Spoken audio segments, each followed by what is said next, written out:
Well, grace and peace, everyone. My name is Dag, and welcome to the Uninvited Voice podcast.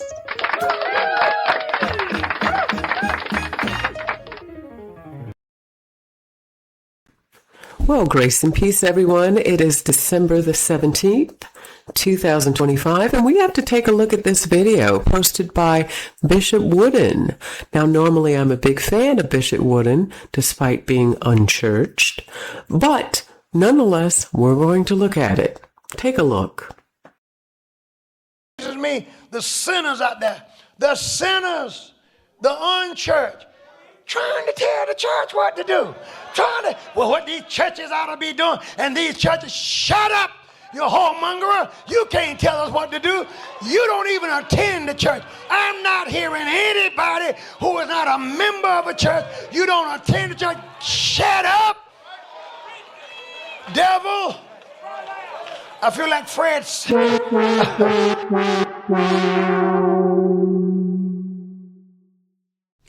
Well, there you have it, Bishop Wooden. How disappointing. Apparently because we aren't Levites. We're unchurched, which I can only assume is akin to being a part of the unwashed masses, that we don't have a right to criticize, critique, or say anything about the church, regardless of what we see or witness, or regardless of when the funk bubbles to the surface. We have to just sit there in silence. At the center, the psychological center of what I'm hearing from Bishop Wooden is that the commentary of those of us in the unwashed masses threatens their monopoly on moral authority. The church derives power not only from doctrine, but from the assumption that they alone have the right to define sin versus righteousness, insider versus outsider, who may judge and who must remain silent.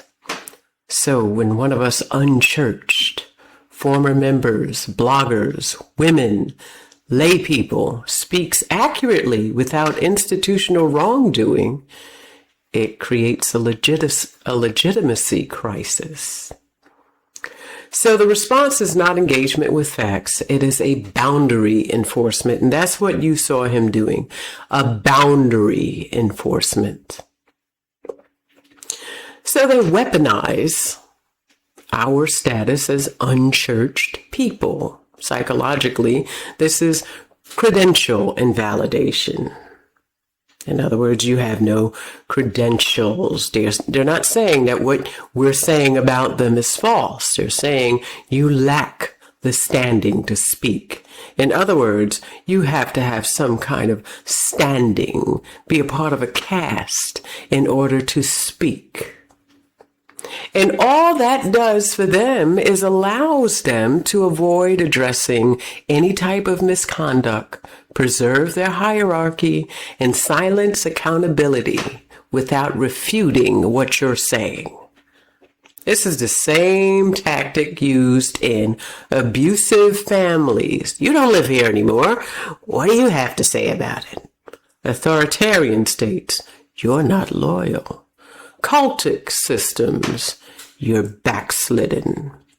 It's not about the truth. It's about who is permitted to name reality. When we speak, they see what's reflected within what we're saying back on them. It's like a mirror. It's like them being held up to a mirror, and they don't like what they see in the mirror. So instead of looking at the mirror and taking a good look at what's going on and turning around and saying, my, this is horrible. Instead, they want to break the mirror. They want to establish boundaries. They want to make you an outsider. Unchurched, unwashed masses. They don't want to see what's going on. They want to imagine that it's not going on. So instead, you hold up that mirror, you say something, you critique, then what you get is rage, contempt, sexualized insults, whoremongers and sodomites. What does that have to do with anything? I used to really like Bishop Wooden. I really did. He reminds me of my grandfather to a certain degree. But with what I saw today, he reminds me a little bit more of my ex-husband, who was also a preacher. Projection. Psychologically, that's what we're looking at, projection. You can't talk about the sexual abuse that's going on in the church, the predation, the hypocrisy, the classism. You can't talk about that stuff. No. He's going to displace and avoid even accepting accountability for what's going on. And I'm pretty sure his church isn't perfect. But because he's a part of the club, the grand church, then if you say something about him, then apparently he needs to come forth and say, well, you don't have any authority to speak on us. I guess apparently the lowest of them who are still in the church is better than someone like me or some of the bloggers. So the UnChurched automatically become sexually immoral, corrupt, perverse, and dangerous. And trust me, it sounds very familiar because I've been told that by friends in the past. Preachers in the past who told me I was an apostate and I should have no commentary on what goes on in a church. I should just mind my business, even if it was something from years ago that may have influenced or hurt me. Once you become unchurched, you can't say anything. And I'm telling you, to me, that's ridiculous. We live in a free country. You cannot dictate what I get to say or what I have to say. This is what we have the First Amendment for.